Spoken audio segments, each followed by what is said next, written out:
I see 4 commission members here. Looks like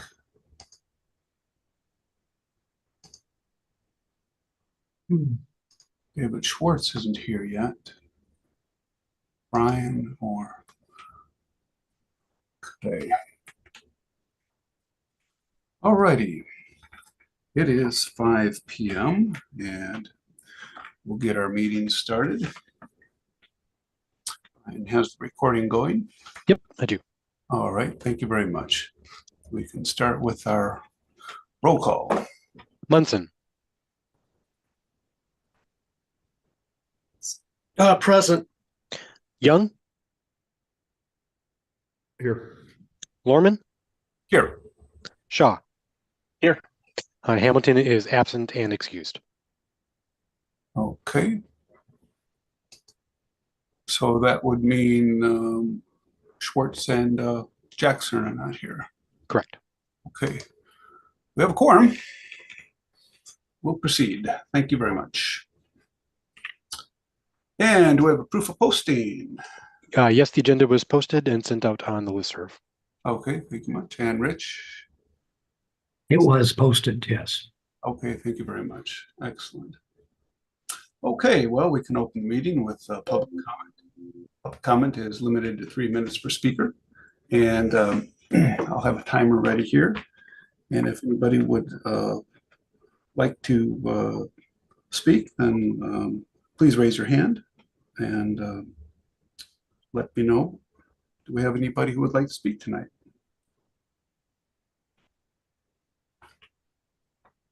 Okay, moving on. No public comments. Great. Oh, did I hear somebody? Carl? Is there a Carl who wants to speak up? No. Okay. All right. Brian, you had a couple comments submitted to you in writing, and you have those in record. I do, yep, and I'll add them to the minutes. Okay. There were comments in relation to the proposed telecommunications tower that was on the agenda for last meeting. Okay, yep. And then I accepted a comment from citizen Robert Bartholomew discussing future meeting formats and opportunities for more discussion. Thank you.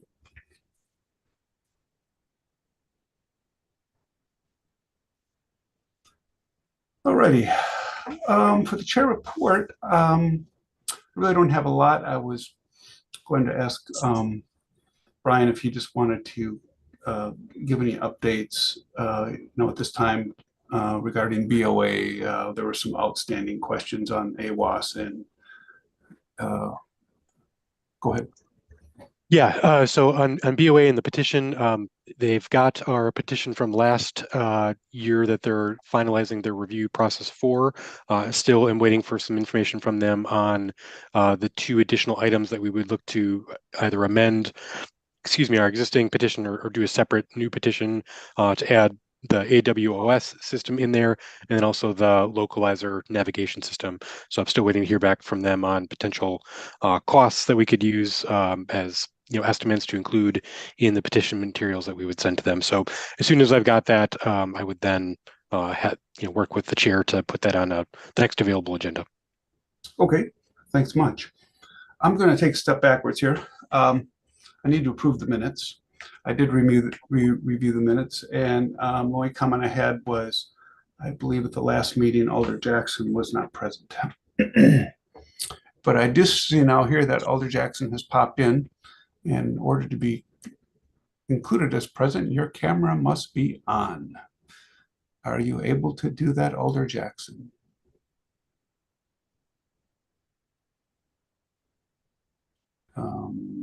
No response.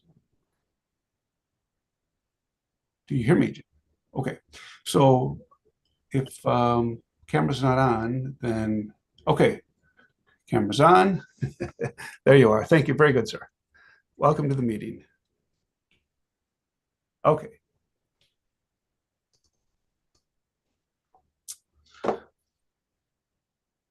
Thanks for working with me on that. So that's all I had. I just was really, my only questions were just some follow-up with Brian regarding status of BOA and EWS. And next will be the airport manager's report. And Rich, if you had any input or questions also on AOS, please include. Okay, well, I think I reported that the AWAS is up and running last month.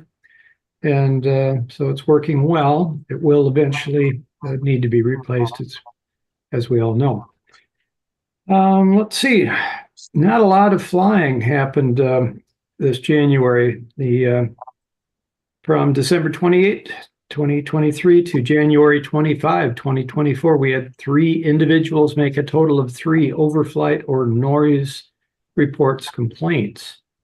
Again, reports were made via the city site, direct emailing, and via phone. I responded to all who wished to response.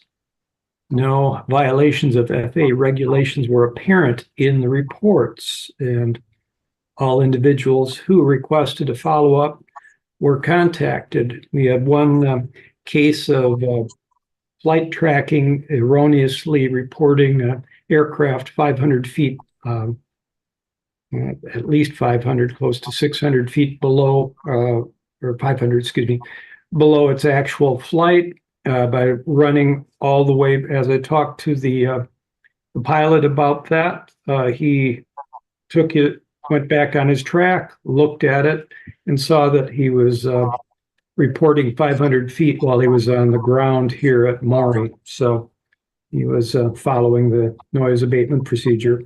As published, if you look at the terms of usage of these flight tracker software services, they are not they say on them that they're not to be used for forensic purposes, that they are prone to error. So that's something to always be aware of when you look at a flight tracker. And you have to take what it's telling you as about right. Okay, airport safety. I had no additional aircraft accidents or incidents on the field. 2 nights ago, we had an aircraft get a flat tire on landing. No harm, no foul. It just took a little while to get it off the runway. The Middleton Fire Department and police responded in a very timely manner, were quite helpful, as always. Aircraft occasionally have flat tires, so no problem there. Plowing, when we had the need of it, was accomplished in what I believe was an efficient, very timely manner by our crew. Now pretty much all that snow is melting away, but at the time we definitely needed the plowing. Other news. The Madison Youth Aviation Club hosted its holiday party, again, the morning meeting and conference room, Saturday, January 6th. Parents and members, the kids were there. They had a very good time. They, believe, were watching, I think they might have watched the movie Scully, actually, as part of the presentation. EA Chapter 93 hosted a visual meteorological conditions club safety seminar at Maury, again, January 11th.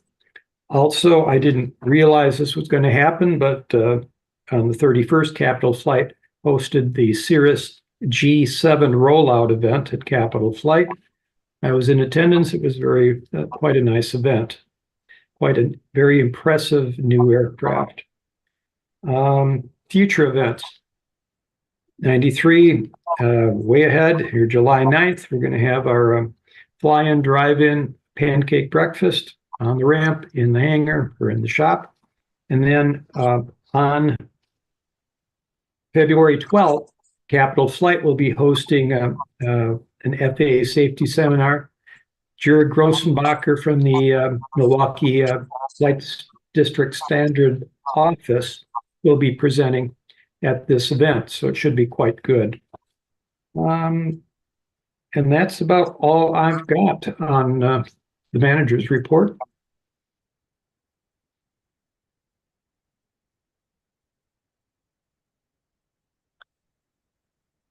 Okay, David, I think you're still muted.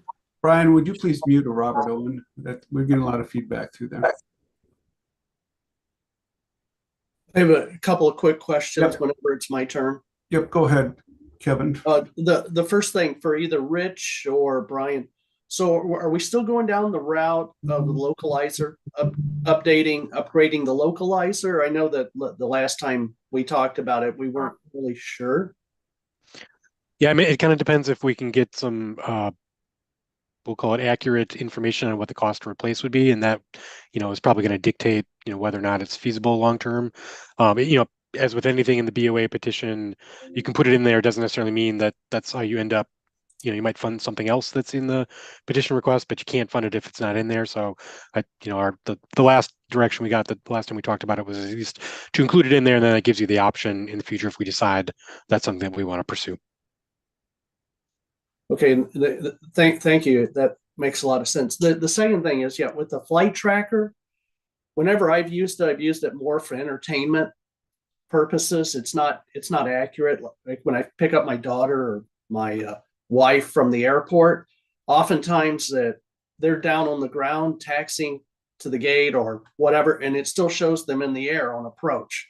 So there's a big lag, first of all, in the time. Second of all, there's a lag, or there's erroneous information in the altitude and in the speed. I've seen some of these planes go 1,200 knots.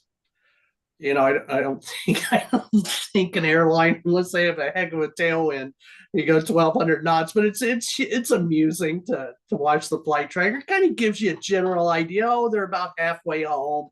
Maybe I should head over to the airport, something like that. But it's not. I mean, in my experience, it's not accurate in any way, shape, or form. I wouldn't rely on it for altitude, airspeed, time, or whatever. And I'm sure this person landed, and then 10 minutes later it shows him in the air at 500 feet or something. That's just my experience. And that's all. I just want to make a comment regarding my experience with Flight Tracker. Thanks very much. And Brian, I do see David Schwartz now joined us. So thank you, David. Should we go, let's segue right into Rich. Would you like to review, Brian, and pull up page 7? Rich, you are going to review this financial for us? Okay, I'd be very happy to do so. What this is a summary of the hours that Maury Airplane Company put in operating Middleton Municipal Airport Maury Field in 2023. This is to the best of our reckoning. I'm sure that the staff donated some hours that didn't get put on the timesheets. That happens every year. That's just part of the cost of doing business. You can see the admin, that's me, and attended a couple, conferences, aviation conferences that were part of the airport manager's obligation to do so. Those of you that went through the BOA presentation got to see what part of the maybe one of the presentations at these events are like. So that gives you an idea of what the April and September, the reason the hours were up. January was just, I believe, basically having to put in a bunch of hours putting the report together as I had this year. Special would be when we use our less experienced, less expensive people, line guys generally with mowing or doing various things. As we're using more and more specialized and large equipment, we're going with less special use and more so with the professionals. Regular is just your basic, where we have our more experienced staff over time is what happens when it snows on a weekend, typically speaking. And then I broke out noise just to get an idea about how much time it takes me to go through. And as you can see, it varies widely from very little time to a couple hours a month. The runway lights, I think we probably missed some hours on our maintenance on that, but they are brand new and they're the LEDs, so we're not doing as much maintenance on them as we have in the past. So you can see the rate that we're charging admin, special, regular, and overtime down below, all broken out. Now, the next section is a little confusing. There is public space in this building, about 14% of it is, as you can figure out, and also one of the 5 phone lines, actually I should change that now, we have 20, one of the 4 phone lines, doesn't matter, is for the city and for the AWAS, so that's how all of that is billed out. Essentially, we're charging the city half of what all of this sorts out, because we also use the public space as well. So if you essentially, the city's paying 7% of the operations of the building as best we can figure it out. Hours on our equipment, again, we have a mower deck and a Kubota tractor, red pickup we didn't use at all last year. I used to put a lot of hours plowing with that thing, but it's not as efficient as the bigger equipment. So it gives us an idea of total operating cost. We're at $40,204.31. You can see the monthly. And then the city payment was on a monthly basis, worked out to $39,000. So we were just slightly over our stipend, $1,204.31.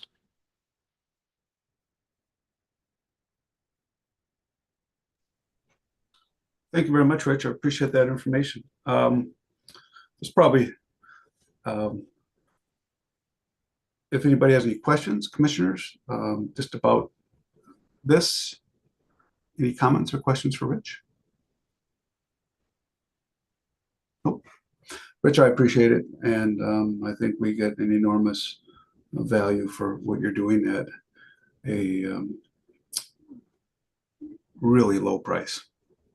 David, I appreciate that. And that is what we've always considered as our cost of doing business out here, paying back the city for the operations.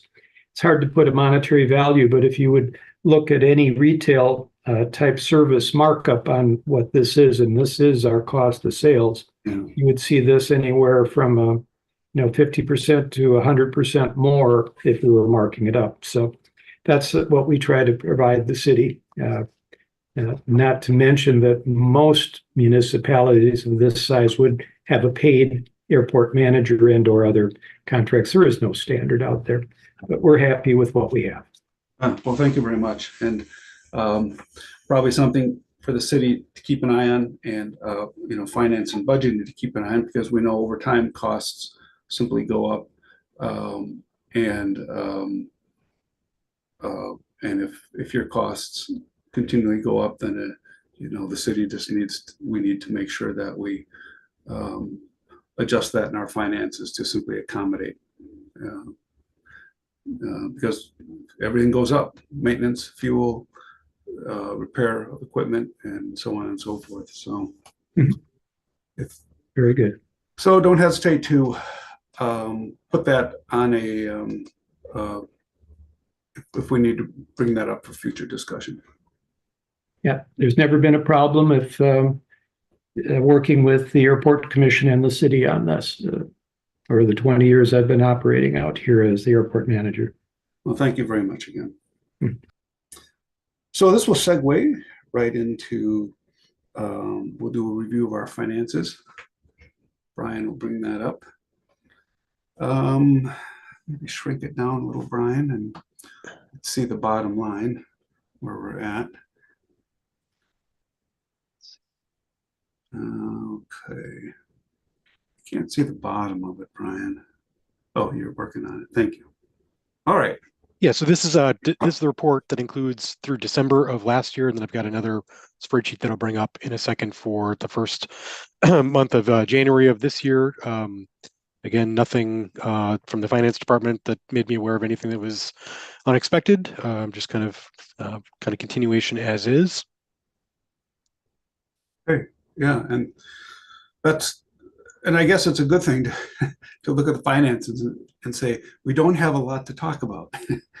And I guess, and maybe for a future meeting, we can put on a future agenda item of it, if there's opportunity to have someone like Bill Burns come in and educate us. So thank you very much. Sure. And then let me just pull up the January one here.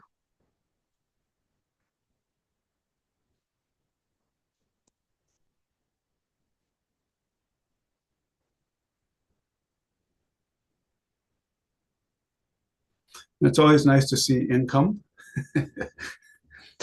Yeah, and the one thing about January since the month just ended yesterday, there might be some expenses and revenues coming in the next week or two. So this is the numbers as we have them. And again, when we meet again next time, we'll have, if there's more detail to be provided, it'll be included in an updated sheet. Okay. Thank you. And I don't have any further comments or questions. Okay. And Brian, did I officially accept the minutes? You did not. You did not. So yeah, why don't we do that for the? I know I made an update. Just I added the one comment from the last meeting, but I do accept the minutes as published. So.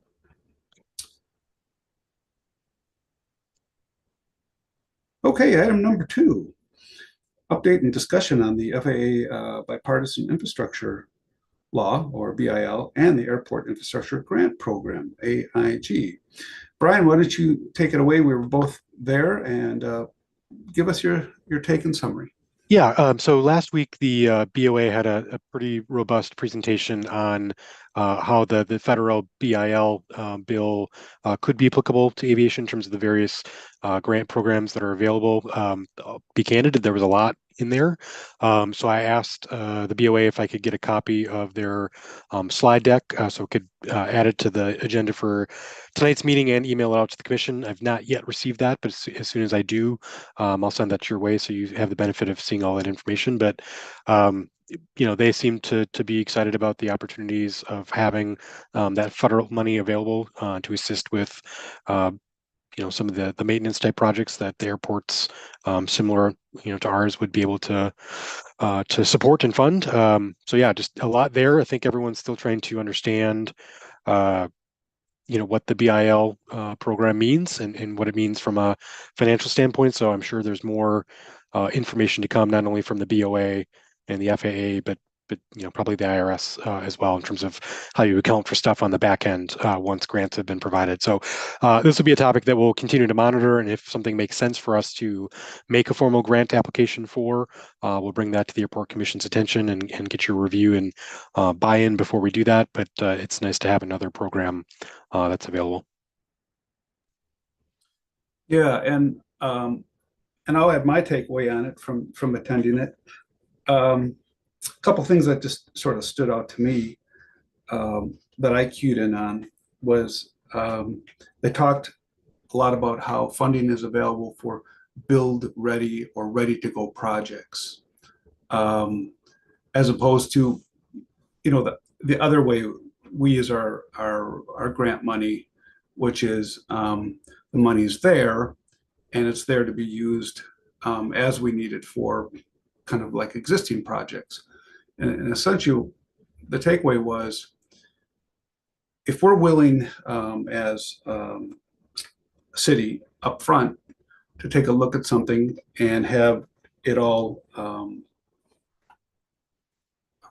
ready to go, from say an engineering, design, and proposal project, we can go back to the Fed and say, here it is, we're ready to go.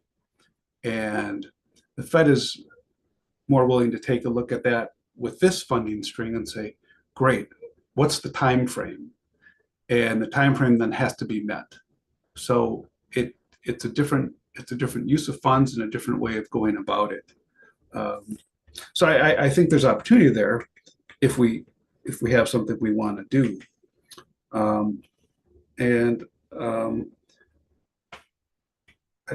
and I think probably the question is, can we use funding like this for the development of a project, which they did imply. So we might say we're ready to do a project and we want to get funding for, say, doing planning and doing developing, but then that has to fall into a time frame of then when the build ready is also. So it's complicated, and that was my take. Thanks. Okay, I see Kevin's hand up and then Rich's hand is up. Questions? Yes, I'm more familiar with AIP than what is this, AIG? Yep, And, EIL and AIG. Yeah, and so I went and did a little research and realized that this was the Biden initiative and all that, which is great. And it's about time we update our airports throughout the country, because they certainly don't live up to the overseas airports and all that. But one thing I did find was there's a database. There's an FAA database for the funds, and you go in, you pick your state, then you pick your region, and then I was able to get to Middleton Airport, and there's whatever 292,000. I can't remember the amount, but it's really interesting. So there's money in there, and there's been money in there for the last couple of years. So I just wanted to mention that. I don't know if Brian or David, if you were familiar with that database, but it was pretty easy to find. Yeah, not the database specific, but we did receive, I think it was something from Senator Baldwin's office or somebody indicating that there was, funds in a pool around that 290 number that you mentioned. Yeah, it's real easy to navigate. If I can do it, I think anyone could do it. But I just wanted to mention that.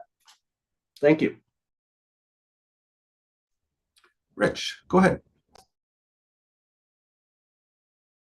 Oh, muted. Yep, there we go.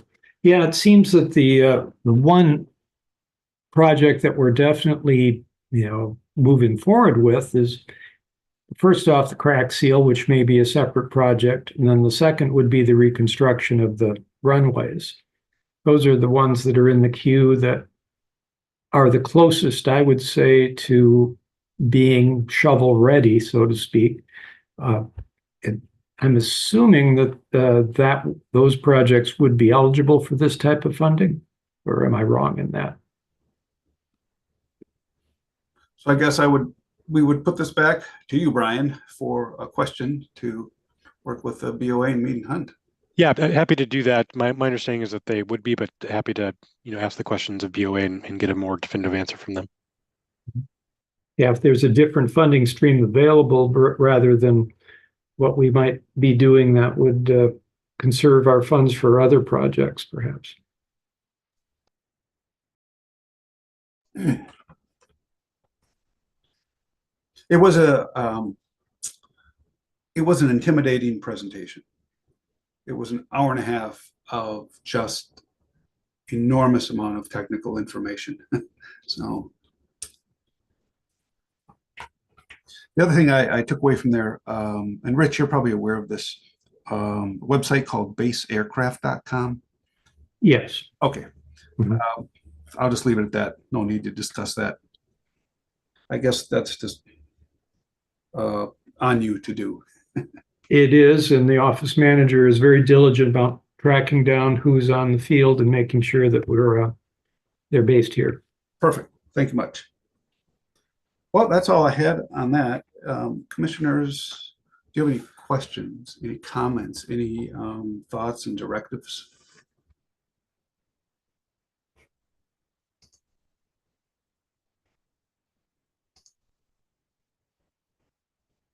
Okay, well, thank you. Thanks again.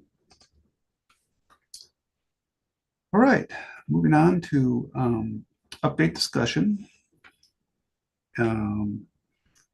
for our BOA crack seal program.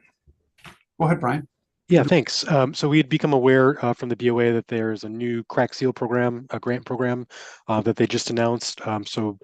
We've indicated our interest in having them determine whether or not we'd be eligible for this program. Again, it would be to provide some assistance to offset some, if not all, of the cost of the crack seal project that we're envisioning for 2024. That's an item that we had talked about at our last airport commission meeting. So I've indicated, our interest in having them, verify whether or not we would be, eligible, and I'll let the commission know as soon as I get any more information from the BOA on how that program transpires.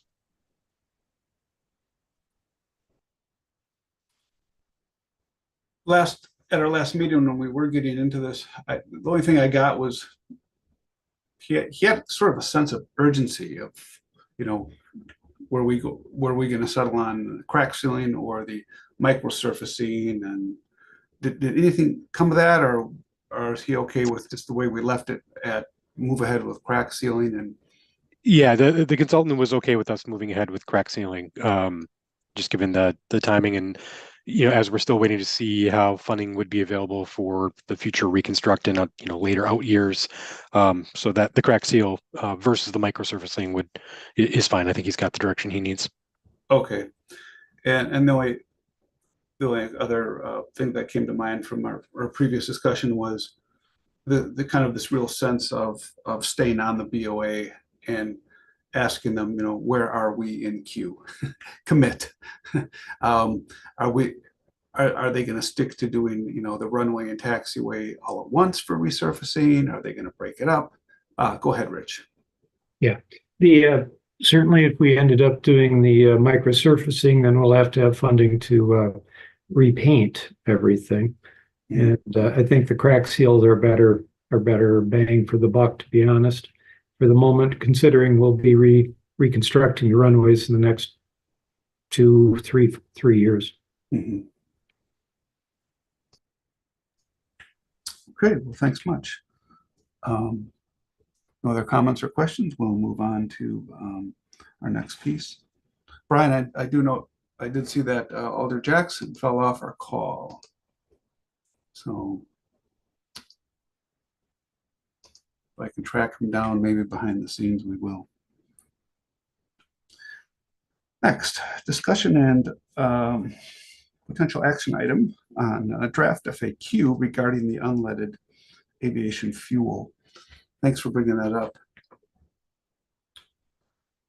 I think this speaks for itself. Brian and Brent, thank you very much for getting this put together and getting some food for thought out there for us to chew on. And I would now open it up for the commission for their review and comments and input back to the city.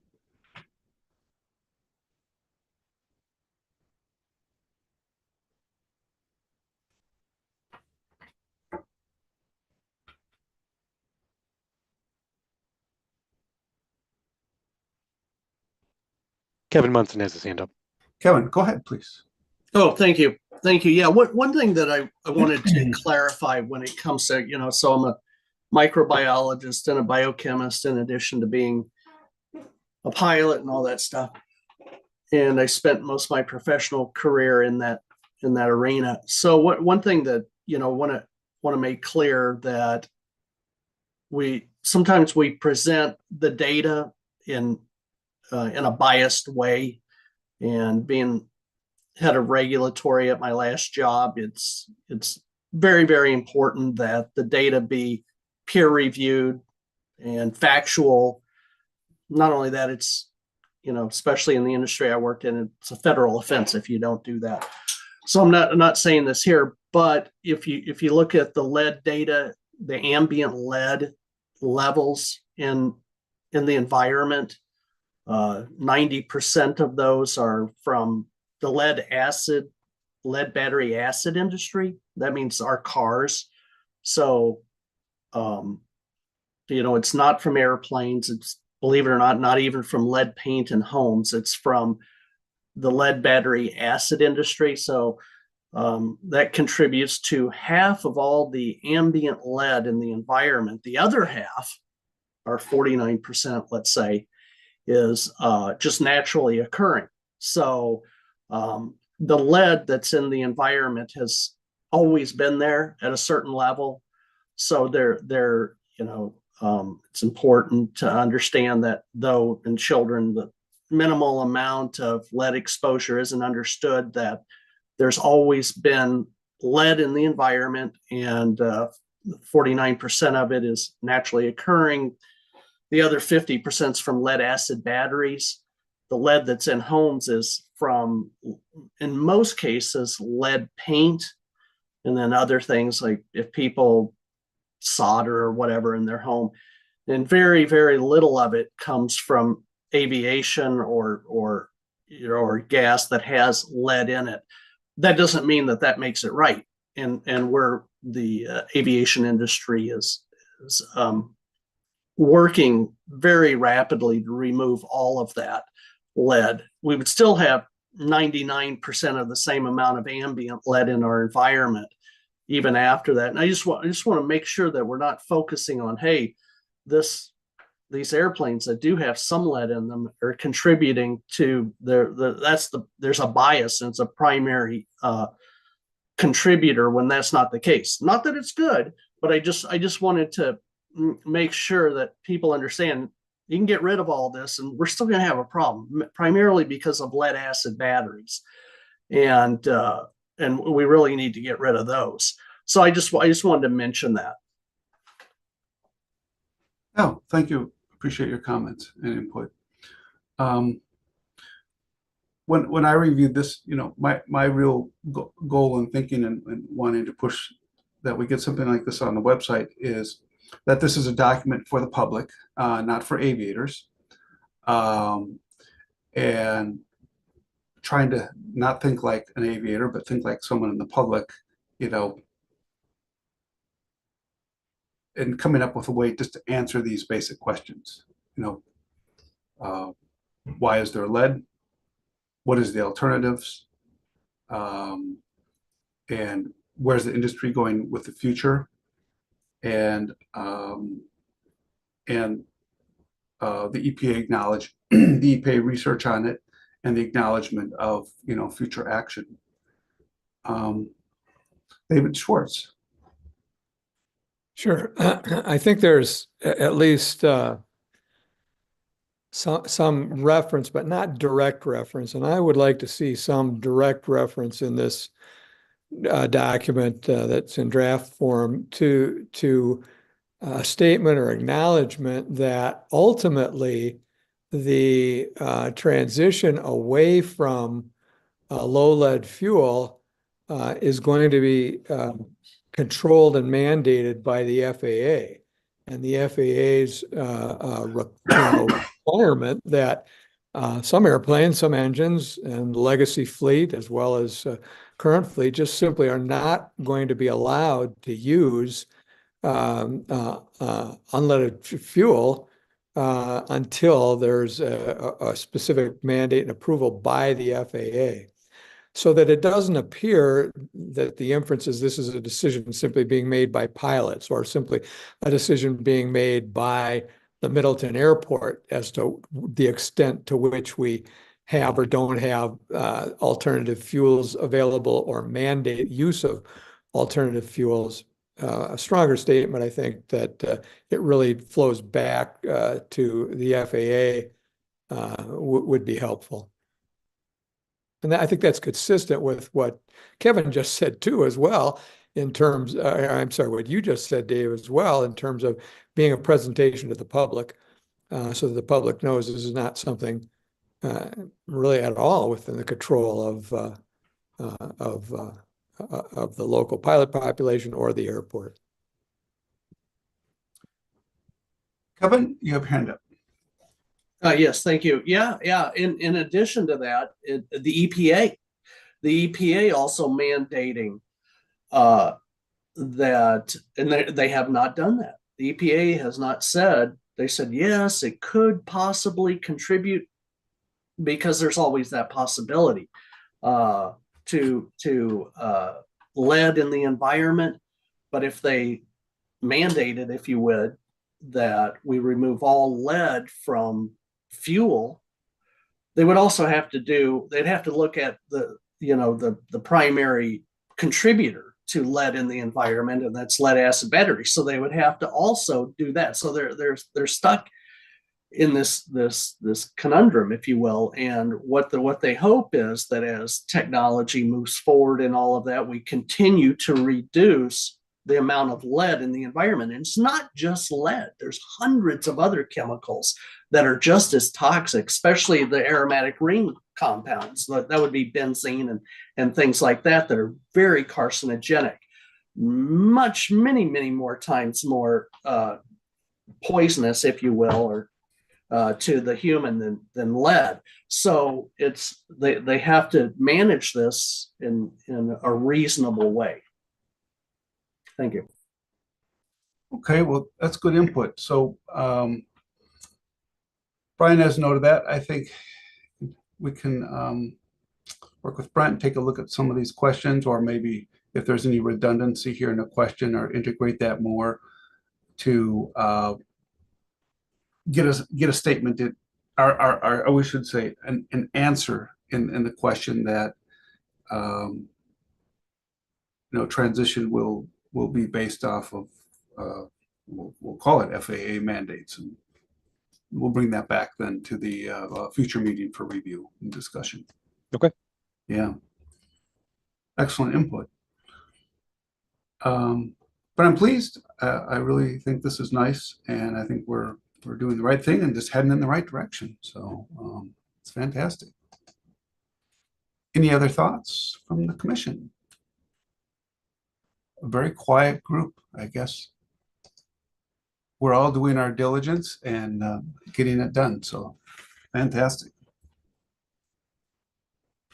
Okay.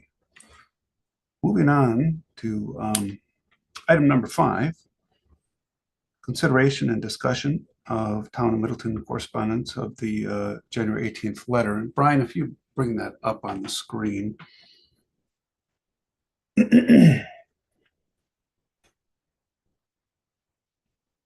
There's a lot to unpack here in this letter. But my motivation for bringing it to the Airport Commission is really trying to demonstrate the commission as an advisory body, as a group that is trying to be proactive in helping the city distill and digest things that impact the airport and aviation operation. And it would be nice tonight if the commission has some constructive information that if you think we'd like to pass along simply to the city. And this isn't asking for really, there isn't any motion to be made here, but it is information that we can certainly ask Brian to record tonight and maybe distill a bit and simply present to the Common Council in response to this information. So, commissioners, please speak up. I don't want to do all the talking on this particular piece. I have some thoughts and ideas, but I really like to hear from you before stepping on everybody else. Kevin, go ahead. Thank you. Yeah, so first of all, I'd really like to thank the town of Middleton for drafting this letter, because it's very consistent with my concerns with compatible land use planning. And by the way, I know there was a statement in there, compatible land use CLUP versus airport compatible land use planning versus land use compatibility planning. All those acronyms are used throughout most of these FAA documents, including our grant assurances. We thank the government for that. Those of us that work with compatible land use planning often just call it CLUP, and that's perfectly acceptable. That's also referenced in some of these documents. It's just easy to say CLUP instead of airport land use compatibility planning, and every time, as you can imagine. So I just wanted to mention that for those that aren't so familiar with this land use planning, that a lot of times we will just say, and we'll speak in the vernacular and just say it's a club. Anyway, again, I'd really like to thank the town of Middleton, because it's very consistent with the current thinking at the FAA and the current thinking at the Bureau of Aeronautics, that, hey, a lot of these airports haven't come up with even a club that's just advisory, just buyer beware, buyer acknowledgement, development acknowledgement. Hey, you're building near an airport, you may get, noise is generally the biggest factor. And so it's and Middleton doesn't have anything like that formally, and it would really benefit the city to have at least something that follows the current standards, which is the University of California, Berkeley standards that have been out there for about 20 years, to say, hey, this isn't perfect, but it's a general guidelines for building within the vicinity of an airport. And if a developer or an individual or someone selling their land and all of that has some ideas about building in the vicinity of the airport, and it's within the zones, the Caltran, University of California, Berkeley zones, hey, they need to be aware. And it's just like when you go and you buy a home and you work with the title company all day, signing your name all day, and they're just letting you know, oh, there's an easement here and there's there, and you're, it's one of those, oh, you're within a couple miles of an airport, you just need to be aware you could get some airport noise. So that's the basic first goal. So, and as we build, as there's more and more of a demand to encroach, meaning building too close to the airport, it mandates some sort of informational transfer here as far as what are best practices around airports. So we really need a CLUP, a compatible land use plan, more now than ever. And I think that's what from the town of Middleton, that's what I got from that letter. Hey, you guys could be, if you look at these standards, you may not be meeting them right now, so you better hurry up and do something. So I wanted to make sure that we talked about that. There are a couple of quick corrections. I mean, it was drafted by an attorney, it was reviewed by an attorney, it was carefully reviewed by the Common Council, but I found some errors, some inaccuracies that I wanted to address. One, the initial letter that I was looking at, it was dated a year ago, and that really confused me. And I kept going back, oh, the letter's a year old. Oh, that's why they're still calling the airport a recreational airport when it's a general aviation reliever. But it was just, as it turned out, it was a typo. So that helped, me better understand the letter, because it just didn't make sense. I went back and read it 5 times, and it was just an error in the date. Another error that I noticed, the class of, and again, this is comes from an official source. It was reviewed by attorneys and then re-reviewed by the Common Council or the Town of Middleton Council. The classification of the airport is not a recreational airport. It's a general aviation reliever airport. And that's especially important now because we have such a shortage of airline employees, pilots, mechanics, and all that. Typically, they're trained at these general aviation reliever airports. And also there is confusion out there with just people that I talk to on a daily basis. Some people think it's a Part 121 airport, which is airline transport. Some people think it's a private airport. Some people think it's recreational, which there is no classification for recreational, but it is a general aviation reliever airport. And that really, in this day and age, and today and for the next 10 years, is going to be very, very important for supporting the national air transportation infrastructure. And just the last thing I'd like to make, it's not a correction, but I just did want to say that the letter dates back to 1983 as far as the number of incidences and accidents. and there were two. One, it's a pretty bad accident way back in 1983 that resulted in loss of life, and the other was an accident that caused 2 injuries. Besides that, in the last 41 years, there have been no injuries. Most of these are just incidences. People went off the runway and they dinged the airplane, and it has to be reported if it's over $1,000, which doesn't take much for an airplane. During that same time, on average, in the Middleton, Madison, and Sun Prairie area, the Dane County area where there's the most population, there's about 10,000 car accidents a year. 20% of those result in injury or death. So to give you an idea, we've had 2, and then for aviation over that same period, and 500,000 in car accidents. So it's probably the safest place to be is near an airport or around an airport, and the same with security and crime. It's much lower than the adjacent environment. And those are my comments. Thanks for letting me share those.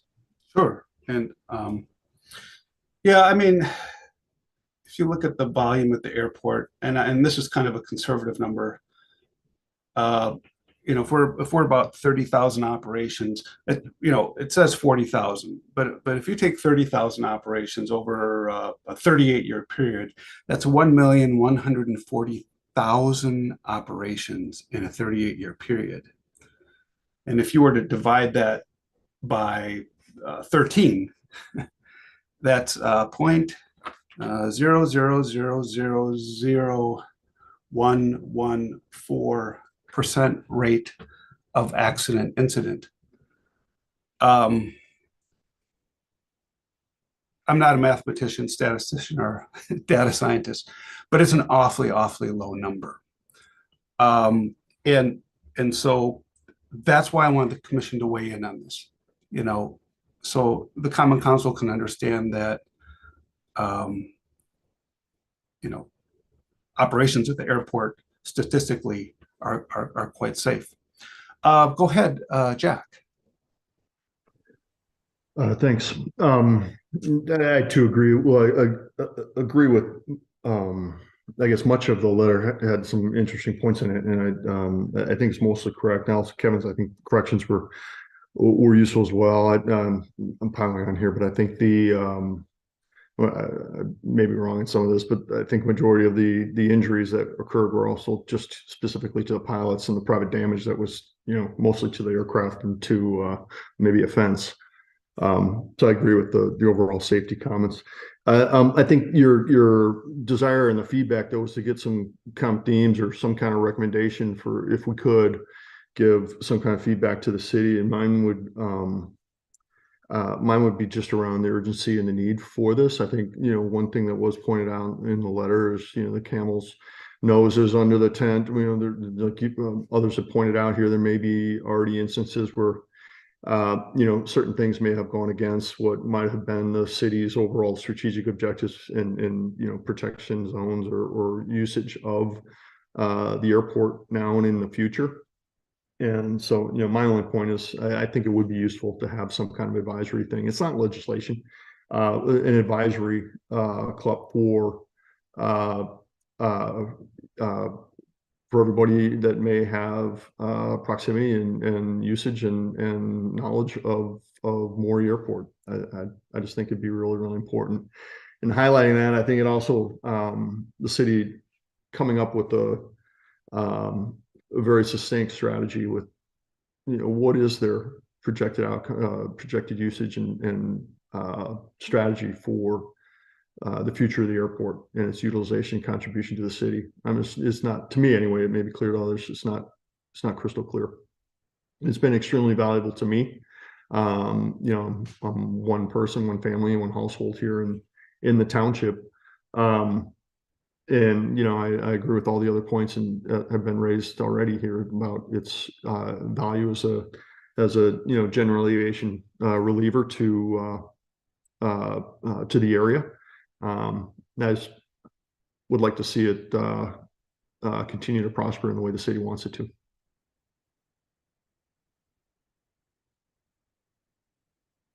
That was it. I think the club would. Yeah, and that gets me thinking, and this is future input for Common Council, is the city does, Brian, and you can keep me on track here, review the city itself has called a master plan, a strategic plan, a published plan. And there's a section in there about the airport. It gives a bit of a historical overview, but it also kind of gives the city's perspective of, how the city utilizes the airport, and so I think it'd be important, again, to kind of keep integrating these types of sentiments and thoughts into it. So also in a future city plan, it could state in there, along compatible land use, more language that reflects compatible land use.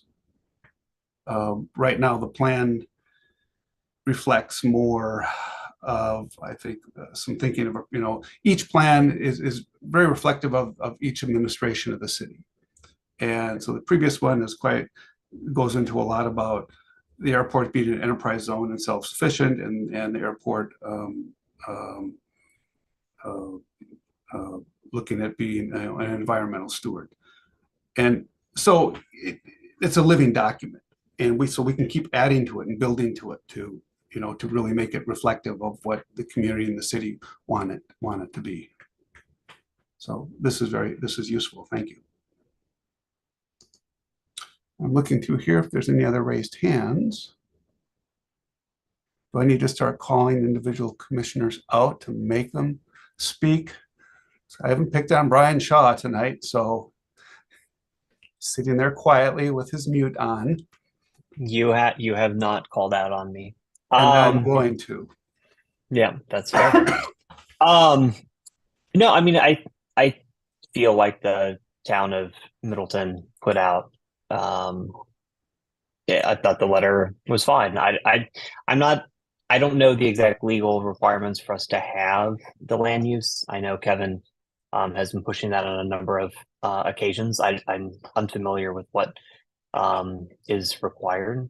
I think the town of Middleton had some good points in the letter, without knowing if we have to legally have a land use document for the airport. I don't really have a recommendation for the city. Okay, well, but thank you for your input, because it's reflective of we're being very consistent here, and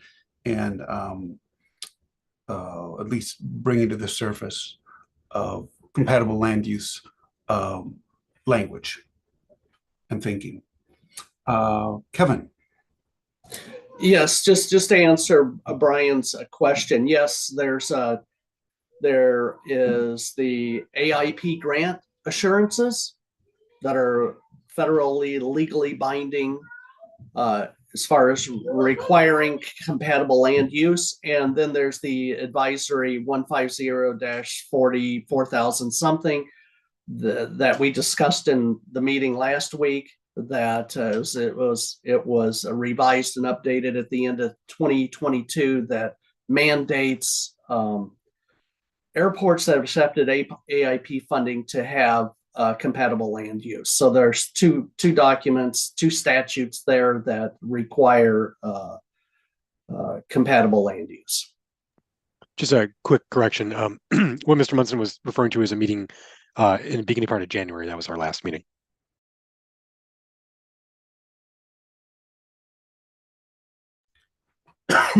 Yeah, and maybe one follow-up question I would then have, Brian, and I guess we're just adding to your workload. The call out about the airport layout plan. I don't know. I have no idea what our obligation is to get an answer from the FAA. We did our diligence. We did our master plan. We drafted. Yeah, we have submitted the ALP, and it is at the BOA for their review right now. We don't have any timeline from them in terms of when they would be approving it. They had some comments that they're incorporating in it, but beyond that, I don't have a definitive date from them as to when they're going to provide us notice of it being approved, or if there's any other steps that need to be completed. But if I receive that information, I will be sure to pass it on to the commission. Okay. And I guess if the BOA says there's no sense of urgency here, I mean, we've done our job. We've given the BOA and the FAA all the information they've requested. I guess my only question would be, maybe just for our next meeting, is there anything more expected of us? Are we done?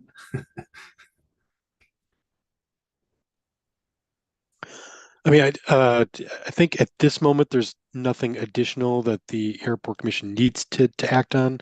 There will, at some point in the future, the recommendation from the Airport Commission at the last meeting, we'll bring that forward to council for their consideration on, again, that recommendation was exactly what you said here this evening, that you'd like the city to consider working on some type of CLUP. I'll provide them with this commentary from tonight on kind of the advisory nature of that. I don't know when that'll be on the council docket, because we've got some larger zoning items that we're trying to work our way through, but it'll be up for discussion at some point in the near future. Oh, I'm sorry. I didn't want to confuse CLUP with ALP. My question was really more from a standpoint of the city. One of my takeaways from the letter from the town of Middleton is sort of saying, hey, we have to have an answer about the ALP. And I guess my question is, if we've done our job, which we have, we've submitted everything and we're done, are we under any kind of legal obligation to simply have to have the ALP signed off and back? Or can we just, I mean, does it matter if we get it in 5 years, or does it matter if we get it in 5 months? We've done our job. How much are we supposed to badger the BOA to get this document back? Go ahead, Brian. I'm sorry, Kevin. Yeah, my sentiments too, how much are we supposed to badger them? And I understood that the master plan had been approved by the FAA and we were done. I mean, that was my understanding. Not only that, there's an official revision and a date for that revision. So when I heard that, hey, maybe we're not done yet, very, very confused, because what's documented is absolute. And there was a revision to this and an approved revision. So that was my question. What is the status of the master plan? I understood it was complete. There was nothing more we would need to do for the next 10 years or whatever. Thanks. Is it 20 years? I think maybe it's 20, hopefully. Could be 20, could be 2010. Yeah, for quite a while. Yeah, I was hoping it's 20 years. Okay. Yeah, sorry, Brian. I'm not pushing for compatible land use right now on the Common Council or anything like that. This was just more specific to the open answers on the ALP. So I had no other comments myself regarding the letter, and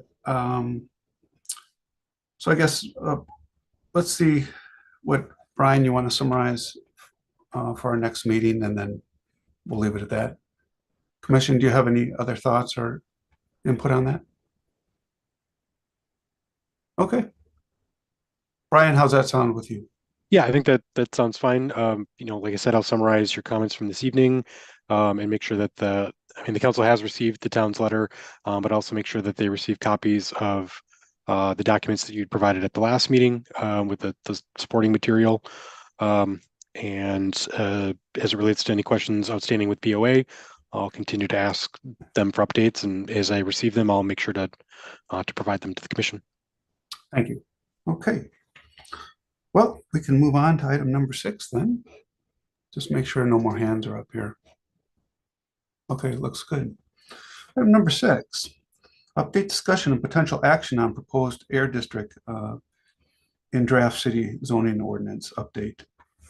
So basically at this point, what we're doing is, based on guidance from us at in November 30th meeting and BOA, we made the modification sections to the new zoning.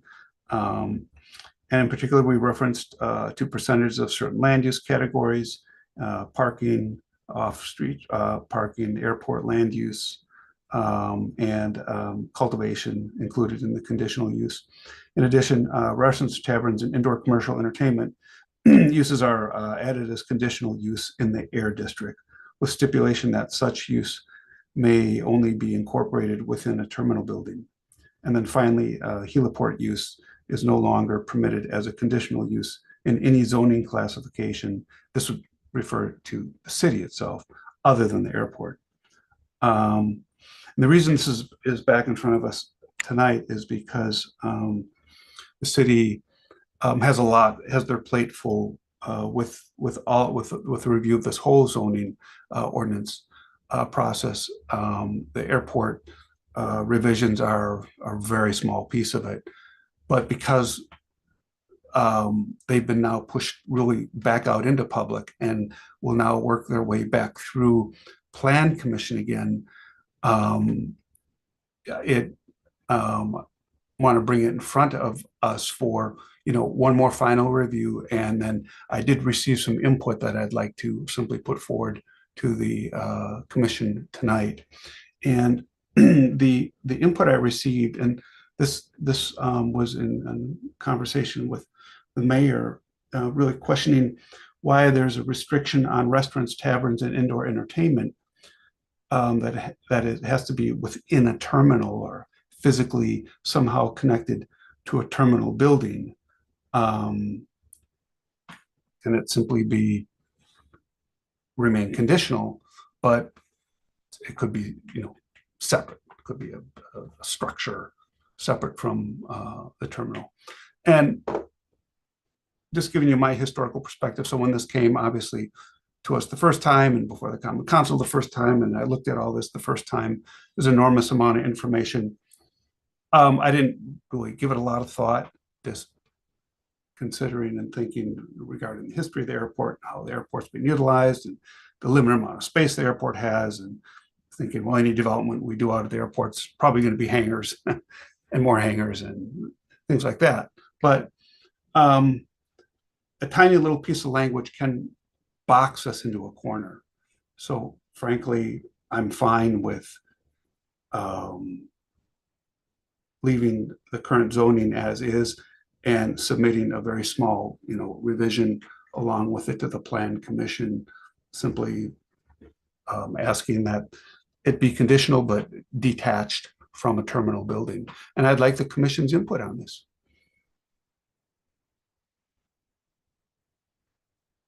And we probably should vote on it.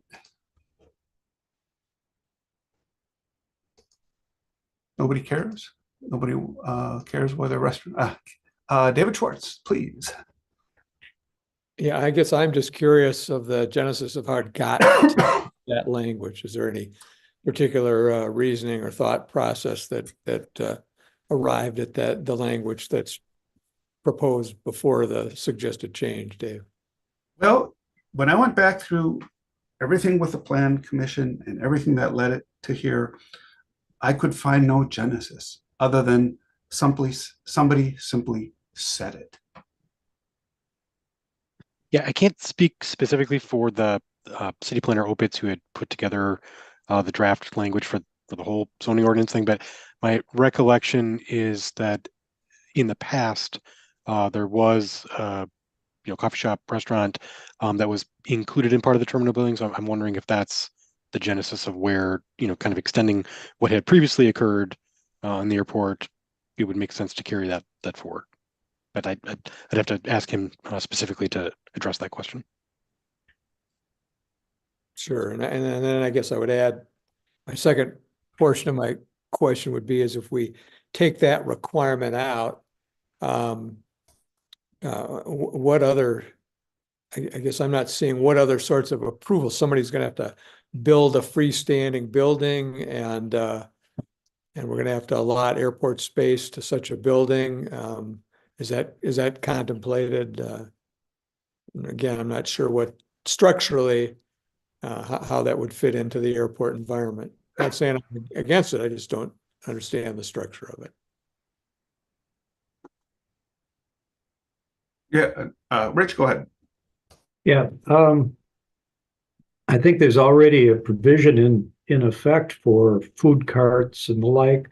When Capital Flight does Rock the Ramp or any of their other the drive-in fly-in thing, I do believe there are food vendors here that are in temporary structures, but that's separate. That's I think they get permits to do things along those lines. Yeah, I can't imagine a freestanding restaurant on the field, not part of a terminal, honestly. But I'm not sure. Mr. Chair, just to address the question more specifically, whether the language stays as it is written right now or it's changed to remove the requirement for connection, it would be considered not a permitted by right use, but a conditional use. So that would mean the Plan Commission would have to review any application for restaurant, tavern, or indoor commercial use. So in addition to any sort of building permits, before you even got to that level of review, the Plan Commission would be reviewing the application to determine whether or not to grant a conditional use permit for it. Yeah, Brian, if you could just pull up page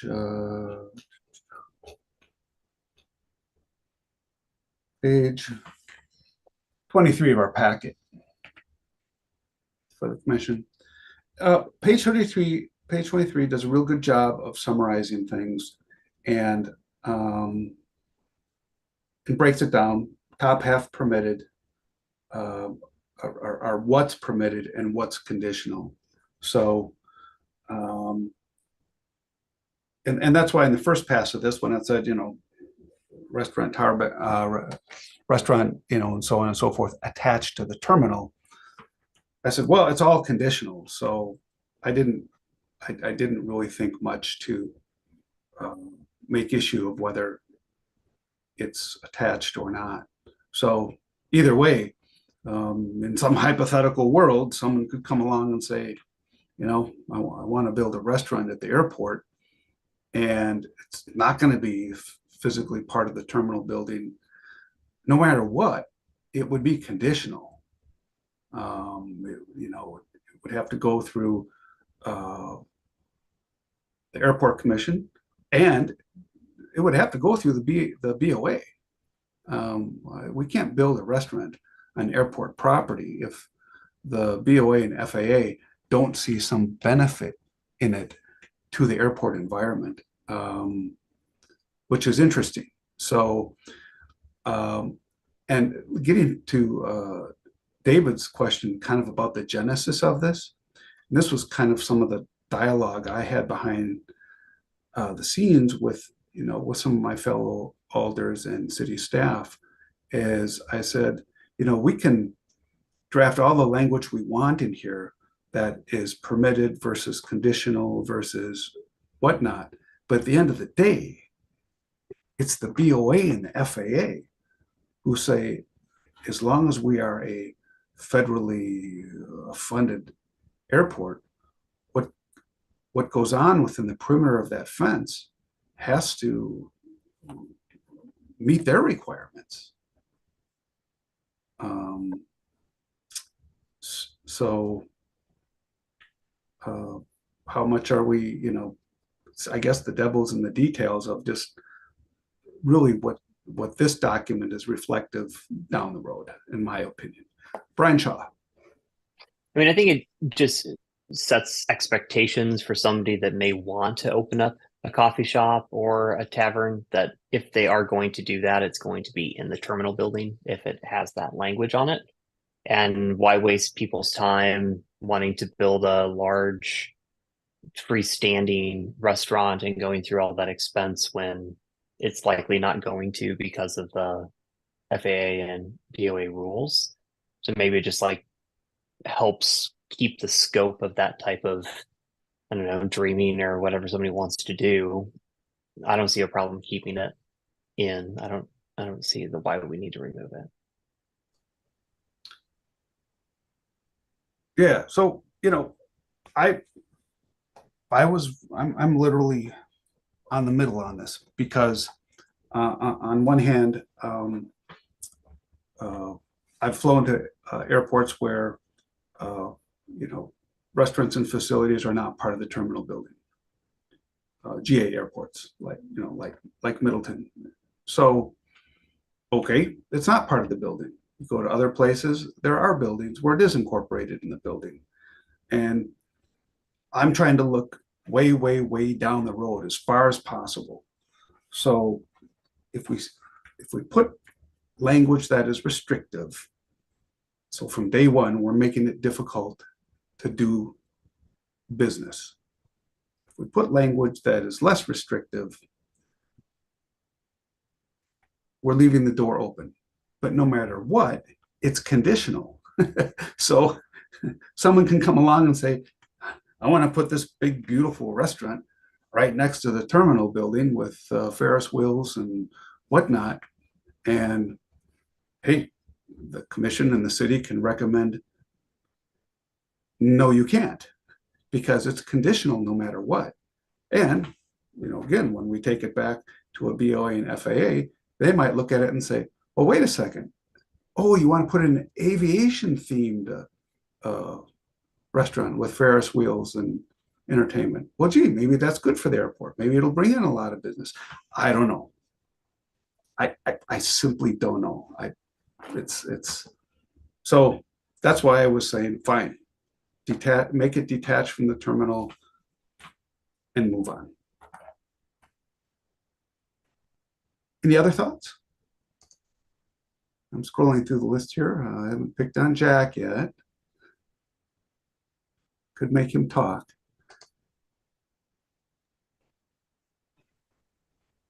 Okay, very good. Jack. I was just piling on. I think I'm indifferent to it too. I mean, the restaurants across the street haven't been able to stay in business.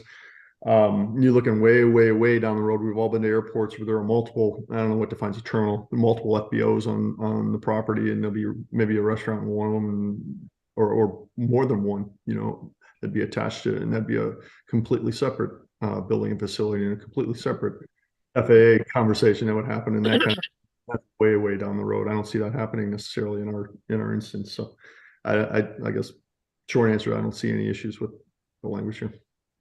Mm-hmm. Okay. All right. So Brian, should we take a vote to either amend the current draft language to allow detached would be a yay, and to or how would you like, what would be the best way for us to, let's make sure we get our language right here. Yeah. So the option I would suggest for motion would be, again, you always want to frame your motions into positive. So the motion would be motion to amend. Yep.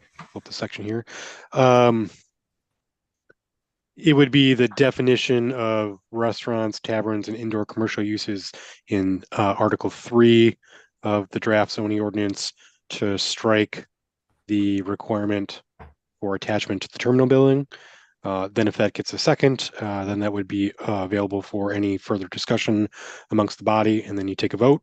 If that vote passes, meaning you have a majority of members that vote in favor of that, then that would be the recommendation to the Plan Commission, is to strike that section. If that were to fail, not have a majority, then the language would stay as is, and there would be no need for an additional motion after that. Okay. So I'll summarize what Brian just said, but I'll then put a motion to the commission that we amend the language of Article 3 and we amend the language of the current draft zoning ordinance to allow the detachment of a restaurant, tavern, and such business from the main hangar building. So do I have a second? I'll second that. Okay. Now we have a second. So now we are officially open for further discussion on this. And if there is no further discussion, we can then proceed to a vote. So the vote would then be all those in favor of detaching would be an aye, and all those opposed, leaving the language as is, would be a nay. So we'll start out by saying all those in favor of allowing detaching of a restaurant from a main terminal, please say aye. Aye. Aye. And all those opposed? Nay. And one nay. Okay. So I don't think we need to do a roll call vote. We had one nay and I heard a few ayes. So Brian, would that be sufficient? That is sufficient. I have it recorded in the notes for the minutes, and we can pass along that recommendation to the Plan Commission. Okay, thank you. Well, that then would bring our items, discussion items, to a close. Future agenda items. At this point, Brian, are we looking for then content for follow-up meeting? Would there be potential to discuss the draft again? But you're talking the draft of the FAQ? Yeah, we'll do FAQ. And I don't know if we're going to have to revisit the zoning again, or maybe not. The city will be done by then. Yeah, I think the zoning will have been completed or near completion by the time we would have another meeting. Again, kind of as remains on the future list is the BOA petition. So if I do get information from BOA between now and whenever our next meeting would be, that would be an agenda item. And then I'll always check in with the chair as we get closer to scheduling the next meeting to see if we have enough agenda items Sure. to necessitate a meeting, or if we delay and meet a future month if there's more things. Yeah, exactly. I just really want to make sure that if there's really anything that that we really need to weigh in on, and that there's a sense of urgency, that the commission have that opportunity for input. Yep. So I guess at this point, I'll leave the future agenda items open. We have these two items sitting in draft, and if anything else comes along, then we'll send notice out to the commission. Whether there will, let's see, January, February, March would be a March meeting. So any other items that the commission would like to see on a future agenda, we can add those at this time. Otherwise, just feel free to send me a message. Okay. Well, I want to again thank everybody tonight for your time and participation. I appreciate it very much. And we stand adjourned.